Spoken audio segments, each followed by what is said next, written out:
Bonjour à tous et bienvenue pour ce nouvel épisode de Critflix. Comme d'habitude, on va vous faire le point sur nos recommandations, sur les audiences, sur les news et puis sur le programme télé qui arrive pour la semaine prochaine. C'est le moment également, avant de commencer ce podcast, de vous rappeler que vous pouvez vous inscrire sur Patreon, patreon.com/critflixmedia pour nous soutenir, simplement pour avoir les choses 24 heures en avance par rapport à tout le monde, ça c'est entièrement gratuit. Et puis vous pouvez faire un petit don si vous voulez nous soutenir pour qu'on puisse améliorer notre matériel ou peut-être voyager, aller faire des interviews à droite à gauche pour vous donner toujours plus de contenu. Et puis en attendant, on se rejoint sur les réseaux sociaux, que ce soit Instagram, YouTube ou autre. Mais en attendant, on va surtout vous faire l'émission, et cette émission ne serait pas possible si je n'avais pas mon acolyte avec moi. Comment ça va, David? Eh ben ça va en pleine forme pour cette semaine de changement de numérotation, de révolution sur la TNT même on peut le dire. Effectivement, ça va être notre gros point de ce numéro, puisqu'on va vous parler de la nouvelle numérotation de la TNT. Mais avant ça, on va parler de nos recommandations. Quelle est ta recommandation de la semaine? Alors moi ma recommandation cette semaine c'est un film que j'ai vu au cinéma il y a quelques jours et que... Alors j'allais dire une de mes recommandations ça aurait pu être Ange et compagnie que j'ai vu hier soir au cinéma et que j'ai trouvé vraiment très très chouette. Mais pour cela je vous invite à aller voir notre vidéo sur notre chaîne YouTube où on vous donne avec David notre avis, on a un avis assez similaire. Donc voilà, c'est pour ça que je ne l'ai pas choisi comme reco cette semaine, mais j'ai choisi un film que j'ai vu il y a quelques jours au cinéma. C'est le film À bicyclette de Mathias Melkus, qui est vraiment pour moi, un film extrêmement, qui m'a vraiment bouleversé. C'est vraiment un très très gros coup de cœur de ces derniers jours.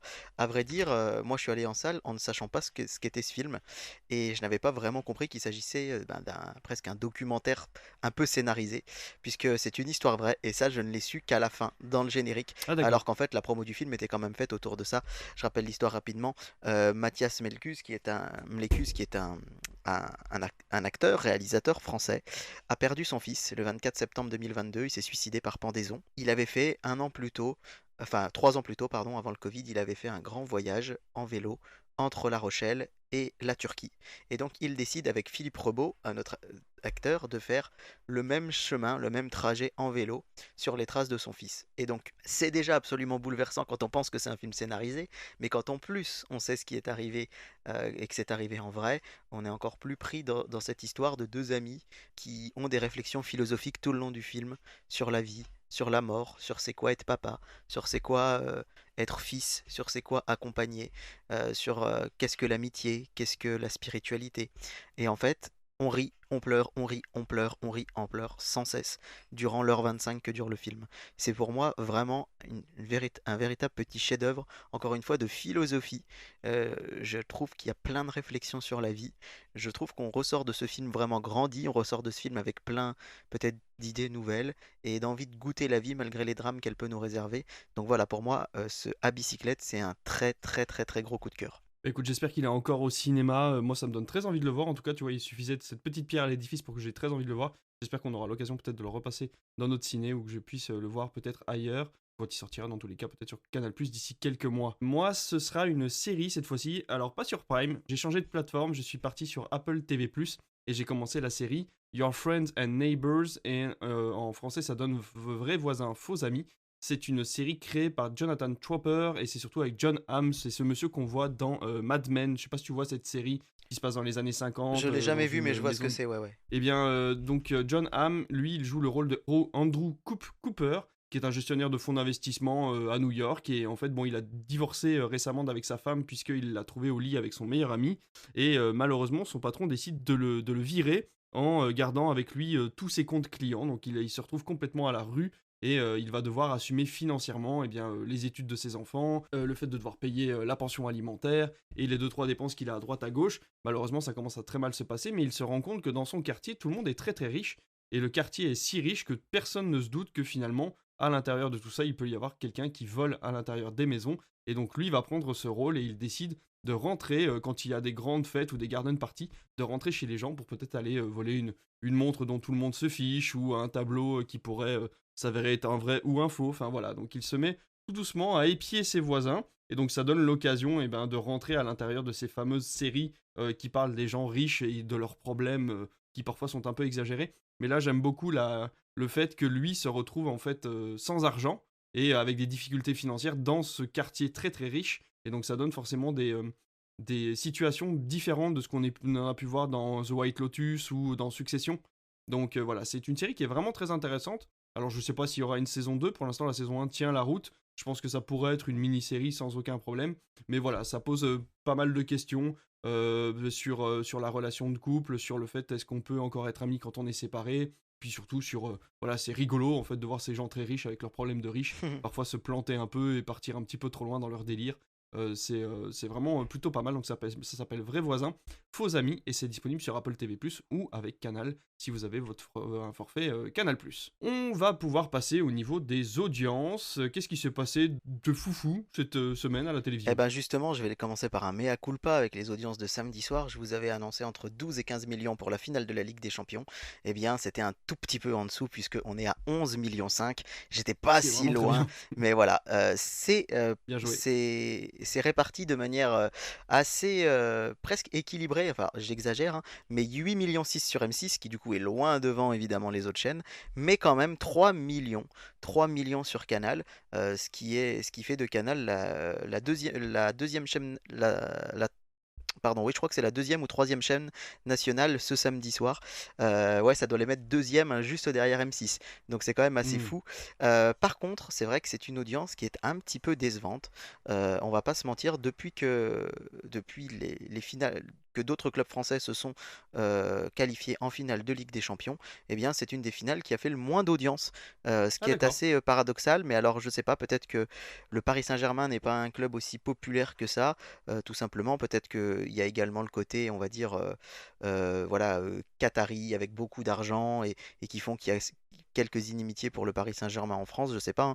Mais à titre de Hmm. comparaison, en 1976, alors évidemment c'était il y a très longtemps, mais quand le premier club français à être allé pardon, en finale de Coupe d'Europe, c'était Saint-Étienne face au Bayern Munich, ils avaient fait 19 millions sur TF1.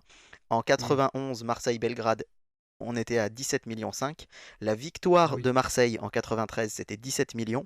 Mais dans un passé un peu plus récent, en 2020, le Paris Saint-Germain était déjà allé en finale. Alors là, cette fois-ci, c'était en août. Mais quand même, 11 millions 4 sur TF1, alors que là, on est à 8 millions sur M6. Et enfin, le mardi 26 mai 2004, Monaco-Porto, on était quand même à 11 millions sur TF1. Donc là, c'est de loin la finale de Ligue des Champions avec un club français qui a fait le plus faible score, alors que pourtant, ça s'est commu en victoire, hein, 5-0 pour le Paris Saint-Germain. Donc voilà, on peut être Hmm. un peu surpris. Et à côté de ça, bah, on avait Meurtre à Saint-Malo à 2 millions 9, le Bêtisier de TF1 à 1 million 1, ce qui est pas si mal comme ça que ça, hein. C'est mieux que ce qu'ils avaient fait lors de la cérémonie d'ouverture des JO qui, rappelons-le, avait tutoyé les 25 millions de téléspectateurs. C'est C'était quand vrai. même complètement incroyable.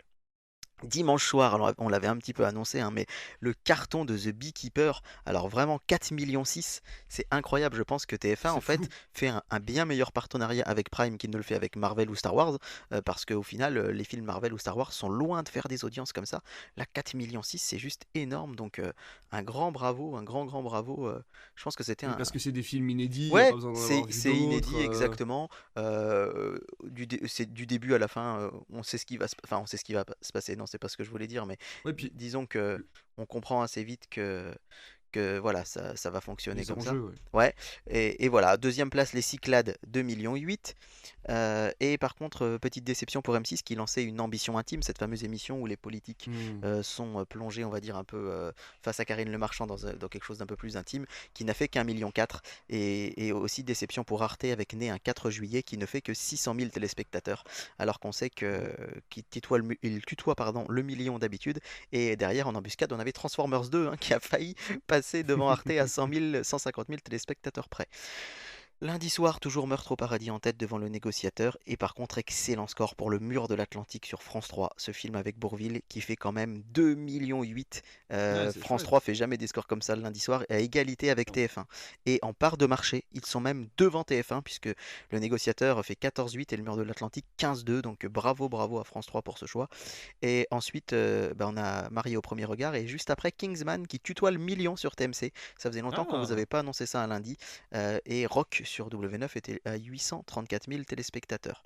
Et enfin, hier soir, à l'heure où on enregistre, c'était donc le mardi 3 juin, Alex Hugo 4 millions 6, koh 3 millions 1, 911 1,5 million.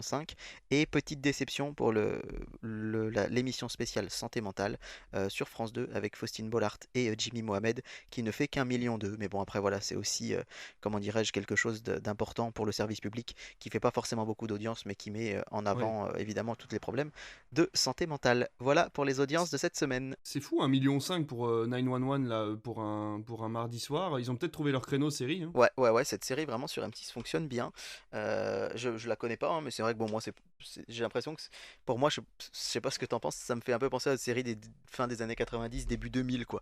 Un peu comme Urgence ou un peu comme. Bah, en fait, Ouais, moi, je le vois comme un équivalent de Grey's Anatomy chez les pompiers, ouais, quoi, tu voilà, c'est vois, c'est ça, un ouais, peu ce ouais, ouais, truc-là, ouais, avec ouais, des ouais. enquêtes en plus. Mais Mais bon. c'est vrai que j'ai jamais trop regardé, mais en tout cas, voilà, 1,5 million pour M6, pour une série américaine, alors que ces derniers temps, c'est vrai que ça avait pas énormément de succès, c'est quand même chouette. Ouais, ouais, ouais. Eh ben écoute, merci pour ces audiences, on va pouvoir passer aux news. Alors il va y avoir un gros morceau, comme on vous l'a dit, sur la nouvelle numérotation de la TNT, donc restez attentifs puisque vous allez avoir tous les nouveaux numéros des chaînes qui vont bouger, on va vous les rappeler et puis vous donner peut-être les enjeux, hein, de tous ces changements de numérotation.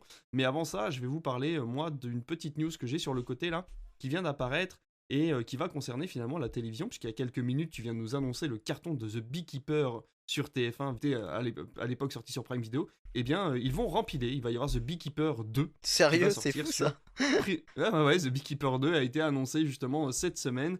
Il avait quand même engrangé 152 millions de dollars au box-office mondial, hein, à l'époque, donc quand il était sorti au cinéma, donc dans d'autres pays, puisque chez nous il n'est pas sorti Mhm. au cinéma. Donc voilà, très content des chiffres, et ben du coup ils repartent sur un nouveau numéro. Une interview a été accordée à Variety par Statham et qui dit tout le film ne cesse de monter en puissance en termes d'action et il atteint un crescendo incroyable. L'univers du film repose sur toute une mythologie autour de The Beekeeping.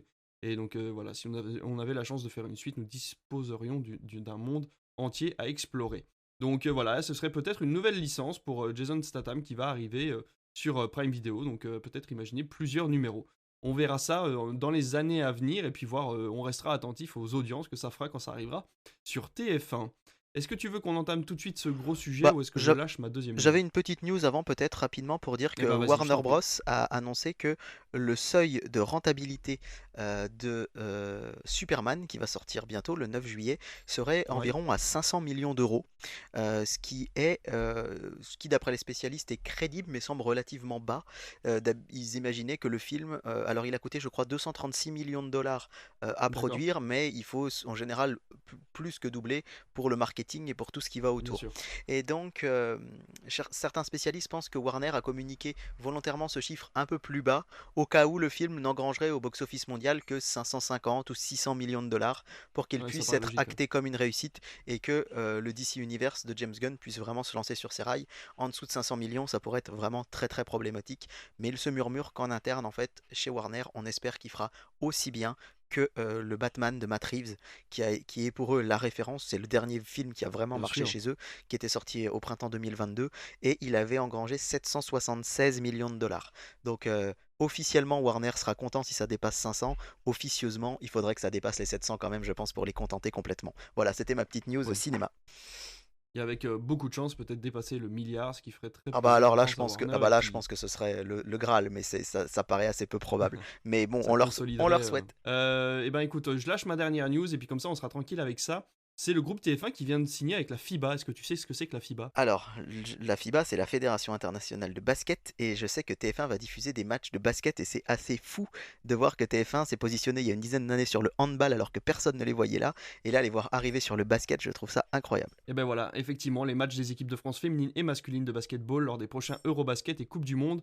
Et ça, signé jusqu'en 2029, ça a été signé avec le groupe TF1. Alors, pas d'informations sur les chaînes qui diffuseront ces films-là, pardon, ces matchs-là. Et puis, aucune information non plus sur comment sera diffusé sur la plateforme TF1+, mais apparemment, on aurait l'occasion de pouvoir le streamer, soit en replay, soit en direct, certains matchs peut-être moins Ouais, importants, directement sur TF1+. ça, il y Et a puis des les matchs chances. les plus importants et ceux qui auront plus de chances de faire des audiences seront diffusés peut-être sur TF1, TMC, voire TFX, mais je ne pense pas, ça n'a pas l'air d'être dans l'ADN de ces chaînes-là, et ce serait Si, peut-être plus du TF1 ou du TMC. moi je pense que ce sera sans doute du TFX. C'est ce qu'ils font pour le handball. Les matchs un peu D'accord. moins importants de handball sont sur TFX. Quand ça commence à monter, souvent on les met sur TMC, puis sur TF1 en finalité. Moi je verrais bien que ça puisse être la même chose. En tout cas, c'est un, C'est un gros changement et une grosse visibilité pour le basket en tout cas.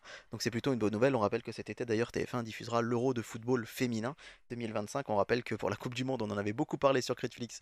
Il y avait eu beaucoup de difficultés à trouver un diffuseur, mais là pour l'Euro, ce sera bien TF1. Ouais, complètement. Eh ben écoute, est-ce qu'on aura des difficultés à aller voir les matchs de basket sur les différentes chaînes du groupe TF1 avec ces fameux changements qui nous attendent à partir du 6 juin? Alors, sur les chaînes du groupe TF1 ne vont pas changer de numéro. J'aimerais commencer déjà en rendant un petit hommage à Philippe Labro qui nous a quittés cette nuit. Il était le C'est vrai. créateur de Direct 8. C'est lui qu'on voyait au lancement de la chaîne le 31 mai 2005 et c'est un peu comme tout un symbole, hein. Il s'en va juste après la disparition de C8. Lui qui animait une émission culturelle tous les dimanches soirs à 23h15, il faut le rappeler, hein, et qu'il l'a fait jusqu'au bout. Et il était là le jour de la fermeture de C8, il y a encore 2 mois, mais il a été emporté par un cancer et c'était un grand monsieur de la télévision, donc c'est l'occasion d'avoir une pensée pour lui. Effectivement, grande révolution, grand chambardement dans votre numérotation à partir de ce vendredi 6 juin. C'est pour ça que c'est chouette que l'émission puisse sortir à ce moment-là. Pas de changement avant le numéro 3, TF1, France 2, France 3, ça marche, ça reste là. Par contre, n'oubliez pas que France 4 va passer du canal 14 au canal 4 et que par la même occasion, les audiences vont être de nouveau mesurées par médiamétrie, puisque jusqu'à présent, c'était Médiamat thématique qui mesurait France 4 à la demande de France Télé, hein, puisqu'il n'y a encore pas si longtemps que ça, il y a 6-7 ans encore, on avait les audiences de France 4, mais c'est au moment de la bascule France 4 Culture Box que ça avait été arrêté. Donc là, effectivement, les programmes vont être un petit peu modifiés. On va mettre un petit peu plus de choses, elle est peut-être un peu plus populaire de temps en temps, mais ça va rester quand même une chaîne très ancrée enfants et culture. Mais à noter, moi je remarque que dans tous les programmes télé, maintenant, France 4 a une très grande place, hein, puisque vraiment, les programmes télé lui octroient des colonnades telles celles de TF1, France 2 ou M6. Donc c'est dire Bah, l'importance. il fait quand même partie des 6 premières chaînes Ouais, ouais, maintenant, ouais, quoi. c'est vraiment quelque chose qui va être énorme.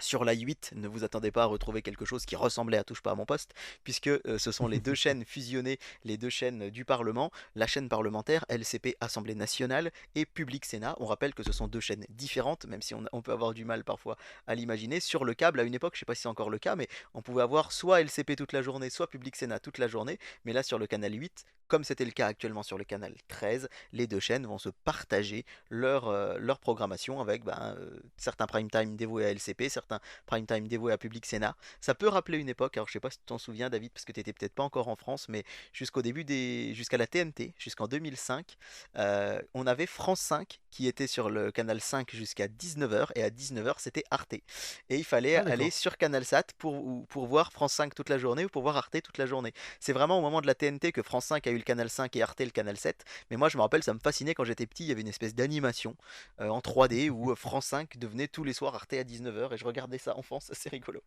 Ça, ce sera sur la 8. Ensuite, l'autre changement majeur, il est sur la 12, c'est Gulli. Gulli qui passe de la 18 à la 12. Et donc, ils ont fait plein de spots assez rigolos pour inciter les gens à se rendre sur cette chaîne. Là aussi, grand chamboulement, hein. J'espère que ça va être payant pour Gulli, qui est quand même une chaîne qui marche de mieux en mieux.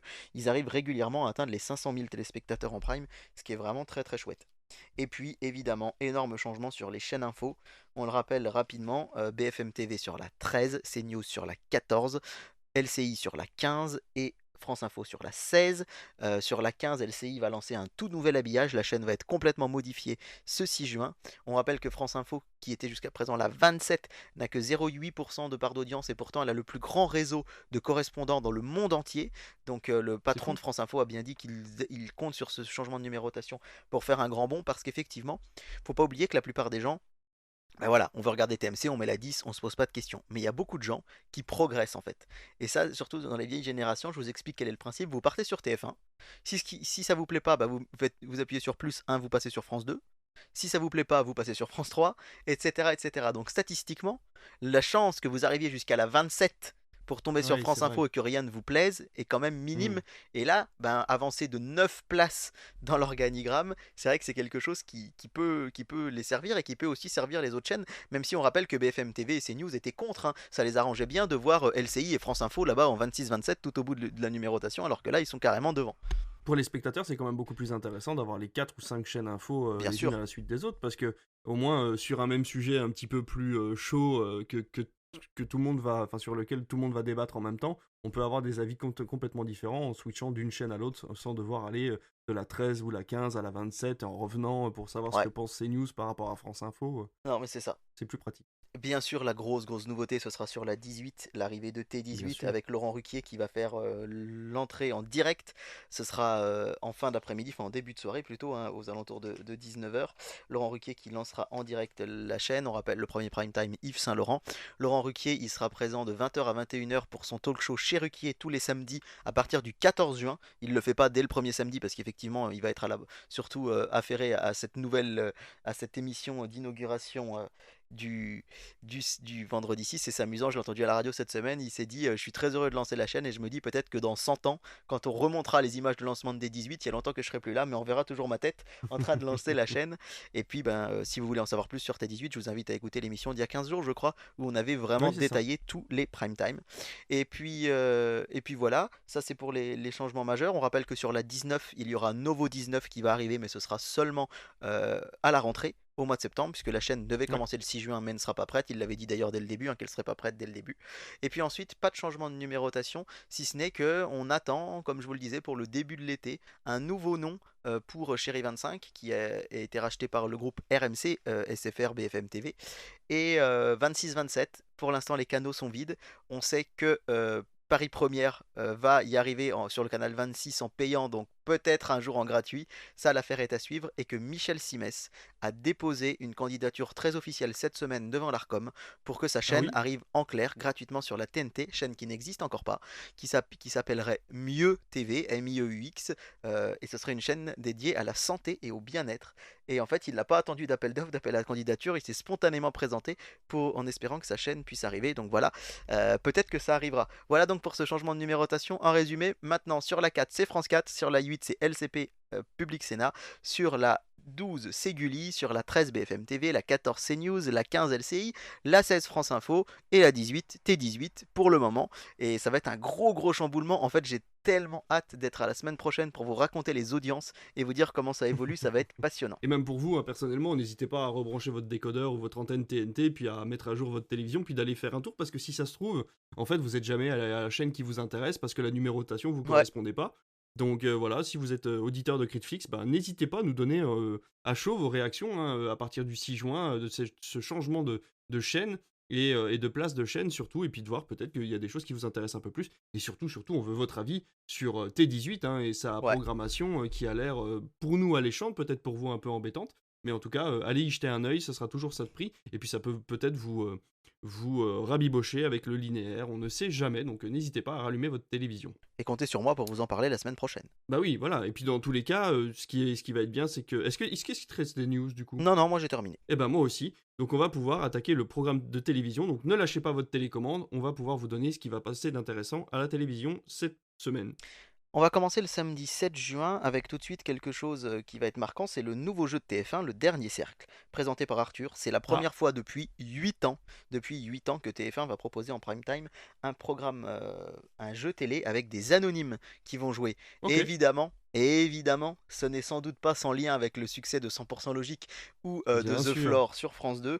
En tout cas, attention, je le disais l'autre fois, pas trop user Arthur quand même, hein, parce que là on le voit beaucoup en prime time les vendredis et les samedis. C'est un animateur populaire, mais un peu à l'image de Cyril Ferraud sur France 2 où il faut toujours faire attention de voir voilà de pas trop user les animateurs pardon populaires. Ça a été un peu le cas un temps avec Camille Combal hein, qu'on voit quand même beaucoup moins sur TF1 parce que je pense qu'il le préserve un petit peu, mais en tout cas Mais c'est dommage.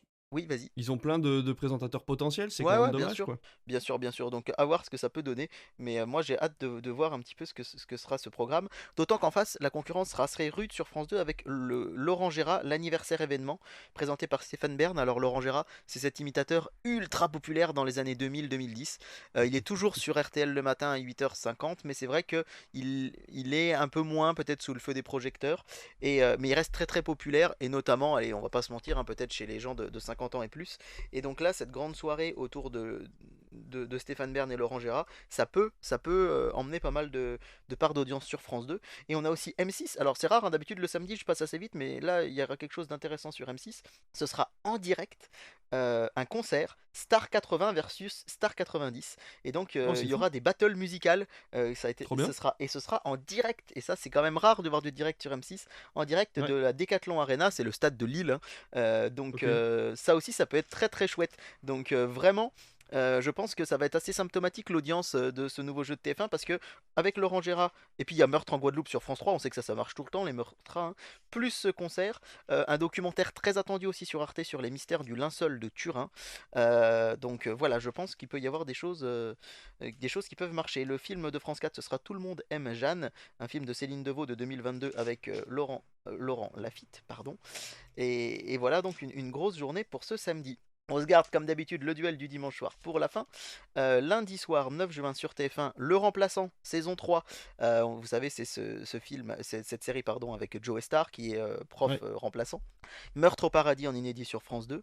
Et le film en face, ce sera Les Invisibles. Alors un film que j'avais adoré Ah, à ouais. l'époque où il était sorti dans le nord de la France. Des assistantes sociales apprennent la menace de fermeture d'un centre de jour pour les SDF. Je l'avais vu en salle en 2018, il m'avait beaucoup plu, et c'est vrai que c'est un film qui m'était un petit peu sorti de la tête. France 4, pour un de ses premiers prime time sur la 4, va diffuser une soirée spéciale sur Billie Eilish, donc c'est vous dire que c'est quand même Ok. assez, pas pointu, mais ça attire aussi un C'est public osé, jeune, ouais. avec, ce sera un documentaire de 52 minutes, puis à 21h55, un documentaire également sur Taylor Swift. Donc Trop bien. ouais, ouais, c'est assez intéressant. Sur Arte, on aura Le Grand McClintock, c'est un film, un western hein, que vous connaissez peut-être avec John Wayne de 1963, ça nous rajeunit pas. Speed sur W9 face à Kingsman, Le Cercle d'Or, bien sûr, sur TMC. Donc voilà deux films assez Cool. populaires, assez sympas. Et sur TF1 Série Film, on aura. C'est assez bizarre parce que la semaine dernière on avait Godzilla vs Kong et là on a Pacific Rim 2. Alors pourquoi pas le 1? Ah oui. Ouais, Bah Pacific oui. Rim Uprising. Alors est-ce que ils avaient acheté des droits pour le 2 qu'ils n'ont pas épuisé TF1 et qu'ils veulent un petit peu s'en débarrasser? C'est quelque chose qui peut être C'est possible. possible. Le Creepy Monday chez nos amis de RTL 9, on vous l'annonce chaque semaine. Là, ce sera Hunter de 2013. Je ne sais pas ce que c'est, donc voilà. Je ne vais pas épiloguer là-dessus. Mardi 10 juin, koh une soirée Urgence Océan sur France 2, présentée par Léa Salamé et Hugo Clément. Donc pour parler un peu de tout, de ce sommet qui aura lieu à Nice. Il va y avoir un sommet à Nice pour la préservation des océans. Et la surprise, c'est qu'hier, France 2 a annoncé que l'invité de cette soirée, ce sera rien d'autre que Emmanuel Macron. Oh la Donc, vache. ouais, gros invité pour cette émission de France 2 en prime time le 10 juin. À voir si les gens seront derrière leur télé, mais en tout cas, ouais, c'est quelque chose d'assez inattendu. Sur France 3, la saison 5 de Belfond, on sait que ça marche toujours très bien. Mhm. Le film coup de cœur Canal+, ce sera Leurs enfants après eux. Allez, je vais le dire déjà, mais on le dit tout Oui. le temps. Donc, ce film qui a été produit par Gilles Lelouch. Gilles Lelouch et Mm. que beaucoup ont un peu comparé à L'amour ouf. Tout à fait. Ouais.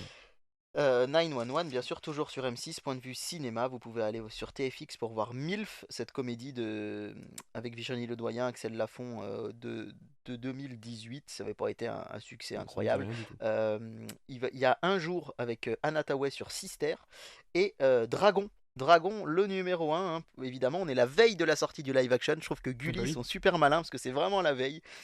Ils diffuseront donc ce Dragon bah, voilà, tout simplement, j'allais Dragon. dire un chiffre derrière, mais non.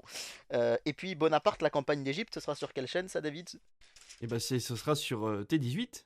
Et bien sûr, et Eh on vous en oui. parlait la semaine dernière, l'anniversaire de RTL 9 qui diffusera pour ses 30 ans le premier film de la série que je vous avais annoncé, et ce sera Braveheart, mardi Super. 10 juin. Mercredi, Grey's Anatomy sur TF1, bien sûr. Euh, un film Canal Première inédit, ce sera The Killer de John Woo, qui n'était Oh. pas sorti en salle, sorti en 2024, donc le Ok. dernier John Woo. Trop bien. C'est un remake d'un de ses propres films, alors c'est quand même Ah un ouais, d'accord. sacré délire, et d'après beaucoup de gens, c'est vraiment très mauvais, Ah ce qui merde. expliquerait qu'il soit arrivé déjà sur Canal, mais bon, bref, on va se garder ça dans un coin de la tête. Le Bleu du Cafetan, ce sera le film inédit en clair sur Arte, mais ça reste un film quand même de Super. 2022. Ouais. Ça peut être intéressant. Vous avez Fast and Furious 6 sur TF1 série film. Et puis Fraté. Je sais pas si tu te souviens de ce film de 2022, je crois, avec Thomas Njijol, je crois qu'on l'avait pas passé. Ce sera sur C Stars. Ça me Par dit rien. contre, sur la chaîne L'équipe, il y aura Chappie de Neil Oh, Blomkamp dis donc, que, super. Ouais, sur la chaîne L'équipe, vraiment. L'autre fois, ils nous avaient passé Inglorious Bastards. Ouais, Alors, c'est dommage qu'on n'ait pas les audiences forcément tous les jours de l'équipe, mais c'est vraiment marrant de voir que ça sort ouais, comme c'est ça. chouette, ouais.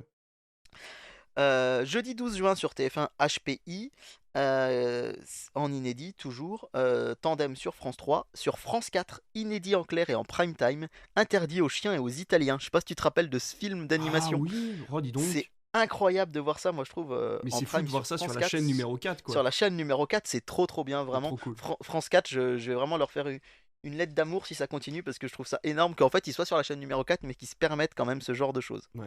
Le Merci le film service public. Ouais, c'est clair. Le film Le Vétéran sur W9, Ok. est-ce que tu sais ce que c'est? C'est pas un Eastwood, ça? Non, c'est un film avec Liam Neeson en fait. Je sais pas ce qu'il fait, mais il fait tout le temps pareil de toute façon.